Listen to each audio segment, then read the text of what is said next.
of me, and so how am I ever to know? You always tell me, perhaps, perhaps, perhaps. So if you really love me, say yes, but if you don't, dear, confess, and please don't tell me, perhaps, perhaps, perhaps, perhaps.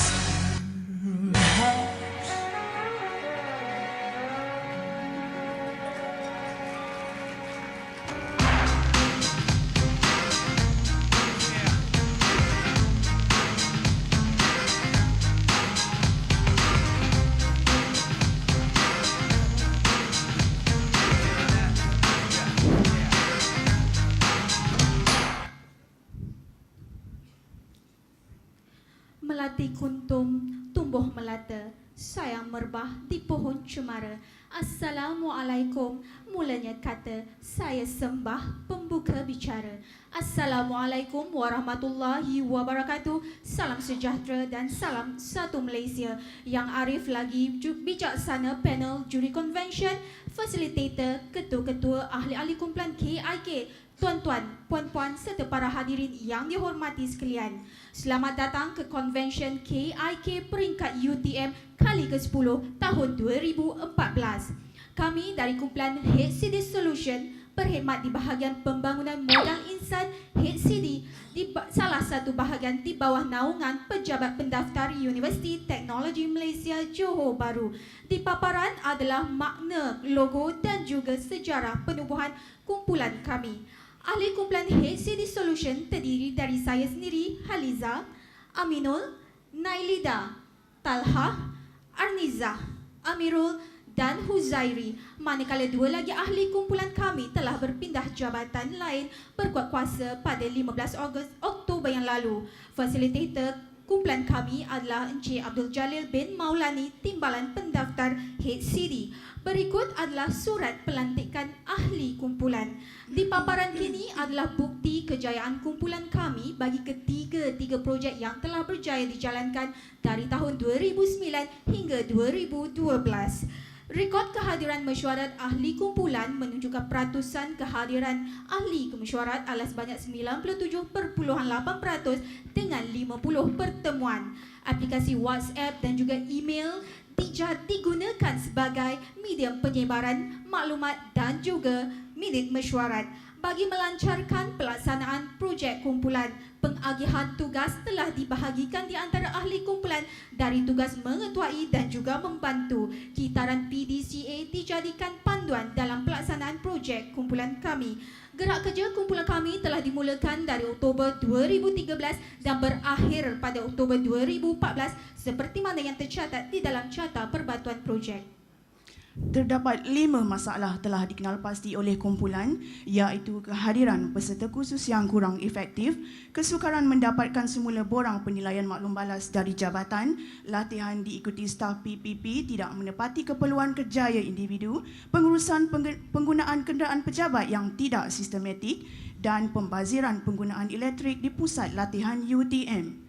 Pemilihan masalah melalui penilaian ahli kumpulan dan jadual matriks keutamaan adalah seperti di layar.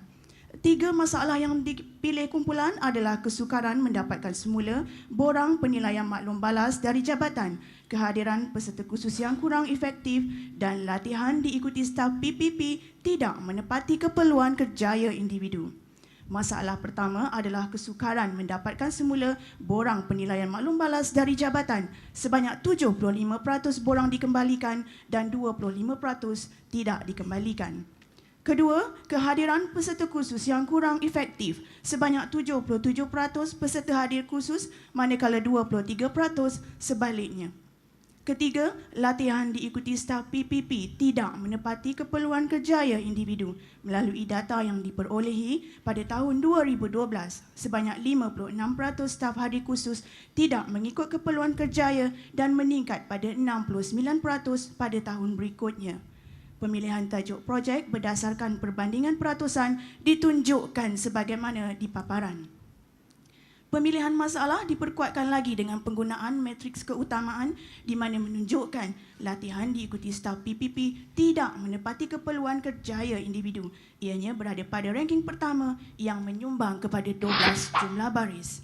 Berpegang kepada pepatah, bara yang digenggam biar sampai menjadi arang, kumpulan kami sepakat memilih tajuk Latihan diikuti staf PPP tidak menepati keperluan kerjaya individu. meningkatkan ketepatan penawaran program latihan staf PPP berdasarkan keperluan kerjaya individu di UTM merupakan tema projek kumpulan kami. Petikan dari buku perutusan Tahun Baru Naib Chancellor 2014, Profesor Dato' Engineer Dr. Wahid bin Omar yang menekankan tentang kepentingan memperkasa staf PPP dan sistem penyampaian berprestasi tinggi menjadi justifikasi kepada pelaksanaan kumpulan kami. Agenda pemerkasaan dan pemengkayaan bakat ini diperkuatkan lagi dari petikan ucapan Datuk Seri Abdul Wahid bin Omar iaitu Menteri di Jabatan Perdana Menteri dan juga petikan mesyuarat KSU 2 Sektor Pengajian Tinggi Datuk Seri Engineer Dr. Zaini bin Ujang. Kaitan di antara objektif jabatan, pemilihan masalah dan implikasi jika masalah ini tidak diatasi adalah seperti mana di layar. Seterusnya, diperjelaskan lagi definisi bagi tajuk projek kami iaitu latihan boleh didefinisikan sebagai program yang direka bentuk dan dilaksanakan secara formal atau informal untuk menambah ilmu pengetahuan dan produktiviti. Manakala staf PPP adalah terdiri daripada staf bukan akademik, kumpulan pengurusan dan profesional dan juga kumpulan pelaksana. Tidak menepati pula adalah program yang tidak bertepatan atau tidak bersesuaian dengan kerjaya dan kompetensi staf. Dan keperluan kerjaya individu adalah keperluan dasar atau kompetensi untuk peningkatan kerjaya individu. Terdapat 4 matlamat projek yang telah dikenal pasti seperti di paparan. Jika masalah ini tidak diatasi, akan berlakunya implikasi seperti berikut. Dipaparkan kini adalah carta alih pengendalian dan penilaian program latihan. HSCD berperanan sebagai perancang dan pengendali program latihan staf PPP di UTM. Pelaksanaan program adalah berdasarkan kepada keperluan universiti, perkhidmatan, jabatan atau pencalonan oleh jabatan. Ini merupakan salah satu transformasi untuk memperkasa dan memperkaya bakat staf PPP. Melalui kecemerlangan pentadbiran universiti, secara tidak langsung dapat membantu universiti mencapai kedudukan 50 universiti terbaik dunia, terutamanya dalam bidang kejuruteraan dan sains teknologi menjelang tahun 2020. Hadirin sekalian, sasaran projek kami adalah untuk memastikan peningkatan peratus kursus diikuti staf adalah mengikut keperluan daripada 31% kepada 70%, iaitu peningkatan sebanyak 39%. Sasaran ini dibuat berlandaskan kepada keputusan mesyuarat khas HSCD Perancangan KAI 2014 yang telah menyarankan supaya pada tahun 2014 ini 70% kursus yang diikuti oleh staf PPP adalah mengikut keperluan dan teras kerjaya mereka. Bagi analisis penambahbaikan, 4 faktor utama telah dikenal pasti sebagai punca kepada masalah ini dan ia digambarkan dalam Rajah Ishikawa 1. Rajah Ishikawa 2 pula merupakan ringkasan punca kepada masalah melalui kaedah brainstorming oleh ahli-ahli kumpulan. Yang pertama, faktor manusia telah dipecahkan kepada staf PPP dan PSM jabatan. Faktor bahan pula adalah program. Faktor kaedah adalah pencalonan melalui email dan pencalonan melalui surat. Dan faktor persekitaran ialah tempat program. Untuk makluman, kaedah SMART telah digunakan bagi memverifikasikan punca-punca masalah tersebut. Sebanyak 17 punca masalah telah diverifikasikan dan didapati hanya 7 masalah telah diterima, manakala 10 lagi telah ditolak kerana didapati tidak menepati 5 kriteria bagi kaedah SMART.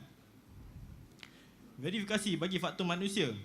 Yang pertama, kurang pengetahuan dan pengalaman. Keputusannya, tidak. Kedua, tiada kajian keperluan khusus. Kesukaran unit latihan HSCD mendapat pencalonan staf untuk penawaran program latihan. Keputusannya, Yes!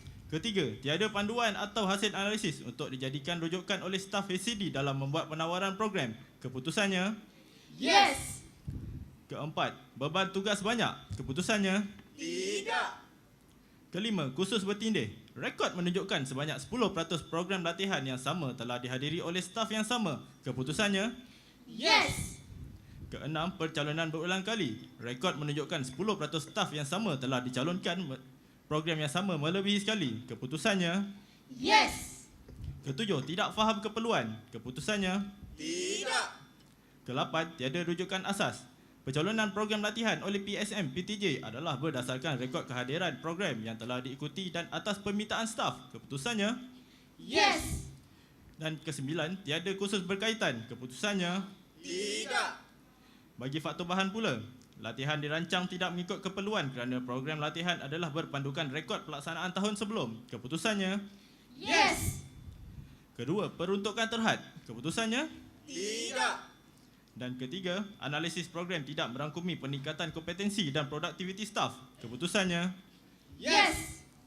Manakala bagi faktor kaedah pula iaitu maklumat tidak sampai, maklumat sampai lambat, rekod hilang dan rekod tidak dikemas kini. Keputusannya.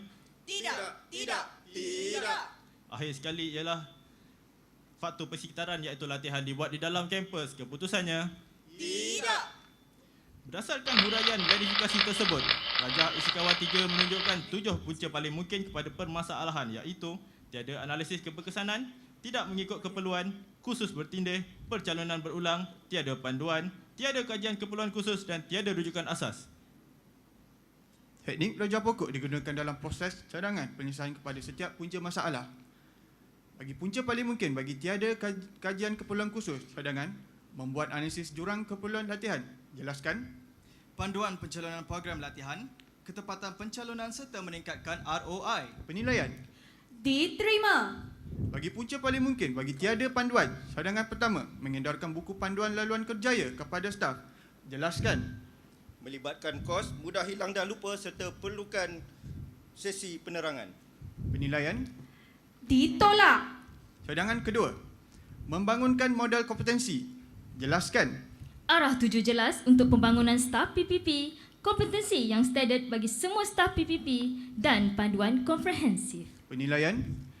Diterima. Bagi punca paling mungkin, pencalonan berulang kali. Cadangan pertama, menyediakan senarai kehadiran latihan tahunan staf. Jelaskan. Mudah hilang dan maklumat tidak tepat. Penilaian. Ditolak. Cadangan kedua, menyediakan profil latihan individu. Jelaskan. Maklumat tepat menerangkan keperluan latihan individu serta menerangkan tahap pencapaian individu. Penilaian. Diterima. Bagi punca paling mungkin, kursus bertindih. Cadangan pertama, menyediakan profil latihan individu. Jelaskan. Maklumat tepat menerangkan keperluan latihan individu dan tahap pencapaian individu. Penilaian. Diterima. Cadangan kedua, menyediakan senarai kehadiran latihan tahunan staf. Jelaskan. Mudah hilang, maklumat tidak tepat. Penilaian. Ditolak. Bagi punca paling mungkin, tiada rujukan asas pencalonan. Cadangan pertama, mengedarkan buku panduan laluan kerjaya kepada staf. Jelaskan. Melibatkan kos, mudah hilang dan lupa serta perlukan sesi penerangan. Penilaian. Ditolak. Cadangan kedua, memberi taklimat secara berkala berkenaan pencalonan program latihan. Jelaskan. Melibatkan kos, masa dan komitmen kehadiran. Penilaian. Ditolak. Bagi punca paling mungkin, tidak mengikut keperluan. Cadangan, membuat program pembangunan individu dan kepimpinan berdasarkan analisis. Jelaskan. Ketepatan program latihan diikuti, membangunkan kompetensi dan potensi, kesesuaian program pembangunan individu serta meningkatkan ROI. Penilaian. Diterima. Bagi punca paling mungkin, tiada analisis keberkesanan. Cadangan, membuat analisis jurang keperluan latihan. Jelaskan. Panduan pencalonan program latihan, ketepatan pencalonan dan meningkatkan ROI. Penilaian. Diterima. Hasil dari penilaian yang telah dilakukan, kami dapati cara penyelesaian yang terbaik adalah dengan membuat analisis jurang keperluan latihan, membangunkan model kompetensi, menyediakan profil latihan individu dan membuat program pembangunan individu dan kepimpinan berdasarkan analisis. Hadirin sekalian, HCD Solution telah menemukan 4 penyelesaian iaitu membangunkan model kompetensi, menganalisis jurang keperluan latihan, membangunkan profil latihan individu dan seterusnya menjalankan program latihan. Kami mengemukakan dua perancangan pelaksanaan cadangan. Pertama, perancangan pelaksanaan melalui penilaian IDP mengikut kaedah 5W1H. Kedua, perancangan pelaksanaan pembangunan sistem pemarkahan menggunakan Microsoft Excel juga menggunakan kaedah 5W1H. Dipaparkan surat kelulusan pelaksanaan, cadangan dan surat persembahan projek. Data yang diperolehi menunjukkan jumlah kursus yang tidak mengikut keperluan berkurangan dari 165 kursus kepada 20 kursus sahaja. Ini membuktikan bahawa projek kami telah mencapai sasaran peningkatan sebanyak 70%. Di layar menunjukkan halangan-halangan yang timbul dalam melaksanakan cadangan projek. Walau bagaimanapun, kesemuanya telah berjaya kami atasi. Hadirin sekalian, faedah ketara yang diperolehi adalah dari segi penyematan masa. Proses untuk mendapatkan calon dan proses perancangan latihan menjadi lebih singkat. Dari segi kualiti pula, tiada lagi masalah pencalonan dan kehadiran khusus. Staf mengikuti kursus berdasarkan keperluan dan pengukuran keberkesanan latihan adalah lebih tepat. Di layar menunjukkan faedah tidak ketara projek dari segi imej, kos, budaya dan kualiti. HCD Solution telah berjaya menghasilkan model kompetensi yang berasaskan 3 teras utama iaitu kepimpinan strategik, profesional dan teras UTM.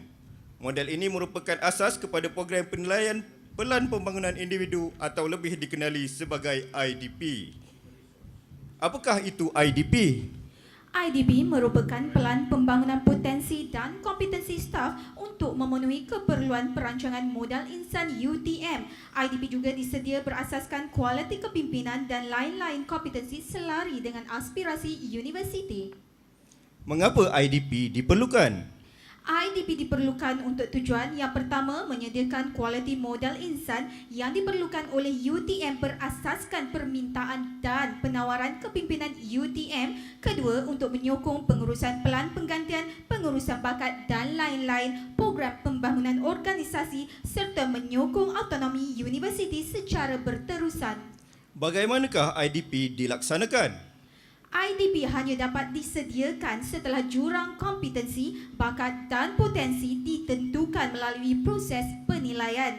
Pembangunan IDP adalah dengan pelaksanaan latihan pembangunan, program bimbingan, mentoring latihan berasaskan pengalaman dan lain-lain kaedah bagi individu staf. Apakah kegunaan IDP di UTM? Selain digunakan untuk tujuan penyediaan profil latihan individu staf, IDP juga bakal diaplikasikan untuk tujuan penyaluran staf di dalam perhimpunan bakat dan juga pelan penggantian serta penanggungan kerja, kenaikan pangkat dan lain-lain yang berkenaan. Radar analisis individu disediakan dalam 3 komponen iaitu komponen kompetensi, cabaran dan teras. Data bagi setiap individu dikumpul dan dikemaskini dan dijadikan profil latihan individu. Proses kerja dan carta alir diseragamkan seperti mana di paparan. Rajah seterusnya ialah carta alir bagi proses pelaksanaan program. Dipaparkan pula perbandingan carta alir sebelum dan selepas projek. 3 penambahbaikan yang terhasil iaitu membangunkan modul pentaulihan panel penilai, pelaksanaan talimat serta menambah baik borang permarkahan. Kos operasi pelaksanaan untuk satu program latihan adalah sebanyak RM Malaysia 3,600 di mana kos individu ialah RM Malaysia 120. Di paparan adalah analisa kos faedah di mana penjimatan adalah sebanyak RM Malaysia 11,160 persamaan 40%. Oleh itu, anggaran penjimatan setahun bagi keseluruhan staf PPP adalah sebanyak RM Malaysia 101,179,360. Kos pembangunan program dapat diminimumkan dengan menggunakan kepakaran dalaman. Sumbangan kepada organisasi adalah seperti berikut iaitu membantu memperkasa staf PPP, membantu pengkayaan bakat staf PPP, membantu melahirkan pemimpin masa hadapan dan staf minda kelas pertama serta membantu mencapai aspirasi universiti melalui perkhidmatan tadbir urus cemerlang. Di paparan ialah analisa penilaian prestasi ahli sebelum dan selepas projek. Peningkatan prestasi kumpulan bagi masa hadapan adalah seperti di paparan. Dengan terlaksananya program ini, kami turut mendapat penghargaan daripada yang berbahagia Tuan Pendaftar UTM serta Timbalan Pendaftar Kanan HCD. Seterusnya, kita saksikan testimoni salah seorang peserta program IDP. Saya yakin IDP ini dapat membantu dalam pembangunan staf. IDP ini membina keyakinan kepada diri staf untuk melihat bidang yang sangat perlukan. Dan saya yakin IDP ini satu projek ataupun satu aktiviti yang membantu staf pembangunan dan profesional dan pelaksana dalam pembangunan berjaya media. Bersarang lebah di pohon palas, burung kelicap di pohon selasih. Pemahaman ditambah di penerangan jelas. HCD Solution mengucapkan terima kasih. Sekian, Assalamualaikum warahmatullahi wabarakatuh dan terima kasih.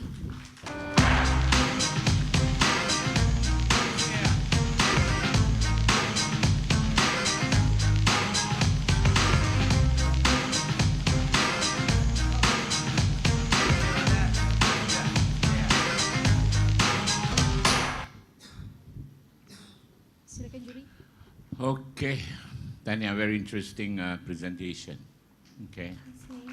Tahniah bagi puan yang presenter yang pertama tu begitu berani ke depan. Yang lain semua duduk belakang rostrum. Ada seorang duduk depan ni pun okey lah. Okay. Projek bagus. Latihan diikuti PPP, profesional dan pengurusan dan profesional. Dan P yang lagi satu ialah kumpulan staf pelaksana. Betul? Yeah. Alright. Okey, disebut tadi tentang staf minda kelas pertama. Siapa yang sebut staf minda kelas pertama tadi? Dalam presentation tadi. Jangan kau bawa lupa. Baru dalam seminit 2. Yang abang, siapa nama? Amirul. Okey, Amirul, pakcik nak tanya. Yes. Aku dah angkat 67 dah, pakcik lah. Atuk. Alright. Apa yang Amirul, bila kita menyentuh, bercakap, kita kena faham. Apakah kepahaman Amirul mengenai staf minda kelas pertama? Apa ciri dia? Ini ada kaitan dengan latihan ya, bukan nak menduga kamu ya. Bila kita terlatih, bila kita berilmu, bila kita berkemahiran, bila kita mempunyai sikap yang baik, maknanya dia akan menghasilkan, akan menjadikan kita sebagai staf berminda kelas pertama. Apa cirinya? Jangan kau pandai sebut je ya. Sedap mulut tapi tak sedap di hati. Boleh kawan-kawan lain baca ini, apa namanya, bantu? Sian Amirul. Staf minda kelas pertama bagi saya ialah staf yang kompeten. Alright. Selain daripada itu? Yang dia... Bila dia kompeten, dia apa? Maksudnya dia... Okey, saya bagi begini je lah. Ada 3 ciri. Pertamanya ketakasan kerja. Keduanya ketepatan kerja. Yang ketiganya ialah keberhasilan kerja. Itu yang disebut dalam kita punya bajet ya. Jadi jangan ambil aja sudut sana sudut sini, tapi bila orang bertanya kau tengah-tengah. Boleh? Boleh. Ketakasan kerja, ketepatan kerja dan keberhasilan kerja. Right? And KRA. Alright, very very good. Tapi saya masih rasakan macam projek bagus tapi macam rasanya umum. Ya, agak kurang mantap. Kata orang Jawa kurang mantap. Jadi memantapkan lagi ini bila melalui menjawab soalan-soalan ini. Okey. 2 jenis latihan, umum dan khusus. Untuk PPP, untuk PNP, apakah latihan-latihan umum yang dianjurkan oleh pihak universiti? Latihan umum je lah. KIK umum, kepimpinan umum, tapi tak ada latihan khusus yang menjurus berfokus kepada keperluan universiti secara khusus. Apa latihan? Bagi 2 cukup je lah, tak banyak-banyak. Okay, tak 10 kan tak terjawab. Latihan umum, ya. Untuk latihan umum ya, bagi staf PPP, okey, latihan umum ni adalah latihan pada kemahiran generik ya. Yang mana kalau di UTM ini satunya adalah program transformasi minda, yang mana apabila kita ada pertukaran staf ya, kita membekalkan staf dengan hala tuju universiti yang baru dengan itu khusus induksi. Selain daripada itu induksi, tapi kami ada juga yang program di bawah kami sendiri. Okay. Yang mana kita cuba alignkan staf-staf yang berpindah ini dengan hala tuju yang baru. apakah fungsi jabatan yang baru dipindahkan, apakah misi, visi, kerana pada kami itu adalah kemahiran yang penting untuk Okey, jenis kemahiran apa latihan khusus? Okey, untuk latihan khusus adalah latihan yang fokus kepada bidang. Contohnya adalah program untuk pembantu makmal. Okey, apa makna keperluan kerjaya? Keperluan kerjaya adalah sesuatu yang diperlukan untuk kemajuan kerjaya seseorang tu. Okey, saya pakar TNA, Training Needs Analysis. Kena cakap pakar lah, kalau tak ada orang tak ambil nanti. Ya. Bukan kata orang tu nak menunjuk-nunjuk. Kalau saya kata, saya tahu tentang TNA, soalan saya pun kau tak yakin. Okey, Pak Ya ialah pakar TNA. Alright. Bagaimana kamu membuat analisis jurang keperluan latihan? Bagaimana kumpulan melakukan analisis jurang keperluan latihan? Daripada program IDP ini kita ada 17 kompetensi yang mana kita nilai ke-17 kompetensi itu berdasarkan instrumen penilaian yang berbeza untuk setiap kompetensi.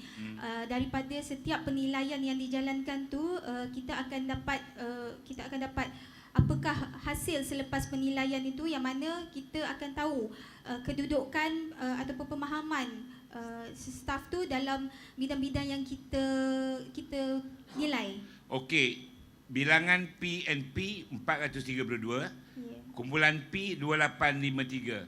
Berapa peratusan yang membuat respon yang positif terhadap kaji selidik analisis jurang keperluan latihan? Lebih kuranglah berapa persen? Berapa persen ni? Agak memberansangkan lah. Kau selalu cakap memberansangkan. Lebih daripada 70% lah. Alright, okay, itu kurang memberansangkan. Dia nak memberansangkan ialah 90%. 99%. Yes, kau cakap yes. Tapi bila saya tengok kat sini tadi, tidak. Cuba yang tidak cakap yes sekarang, 3 orang kat situ. Sebab saya dah dengar. Macam tak ada semangat aja. Cuba cakap yes yang 3 orang tadi. Yang kamu cakap tidak tadi. Okey, yang 3 orang cakap tidak. Cakap tidak? Tidak. 1, 2, 3. Tidak. Yang satu kumpulan lagi cakap tidak. 1, 2, 3. Tidak. 1, 2, 3. Tidak. Nampak semangat dia lain. Sebab saya Yang tidak sini macam lembik je tidak dia. Alright. Okey, last. Sorry Tengah hari ni memang Pak Yah, sebenarnya projek kamu ni memang bagus. Lain daripada yang lain. Alright, tapi perlu dipermantapkan. Benchmarking, ada buat benchmarking tak dengan IPTA yang lain? Apa dia buat dengan PPPP dia tentang latihan? Penanda arasan, ada buat tidak? Kami buat secara informal. Kita ada buat dengan UTHM dan juga What's your finding actually? Apa yang diorang buat? UTHM untuk IPTA, tabung haji untuk organisasi. Okey, perbezaannya ialah masing-masing ada kaedah penilaian yang tersendiri, tetapi dia punya tujuannya sama untuk. Okey, JPA dengan mampu ada sistem tak dalam pembangunan modal insan? Harmis, pernah dengar Harmis? Ya. Tahu tentang Harmis? Di UTM Johor ni ada buat Harmis ke tidak? Ada. Apa hubungannya Harmis dengan kamu punya projek? Untuk himpunan pool bakat. Database untuk pool himpunan bakat tu. Aha. Tapi tak ada masuk ke Harmis ni dalam jenis latihan pernah diikuti, jenis latihan yang diperlukan, pembangunan karier kerjaya, tak ada? Kami di sini kami ada juga satu sistem yang lain, sistem khusus untuk latihan staff UTM yang kami panggil UTM Smile. Sistem tu memang dibangunkan untuk tujuan record latihan. Okey, Hajar Sumiati, saya dah tanya banyak lah, sorry. Itulah soalan saya dah di cover oleh Pak Yah. Jadi tak ada soalan daripada saya. Tak ada je. Haji, sorry je. Saya pun terpaksa cari stok soalan lain Datuk.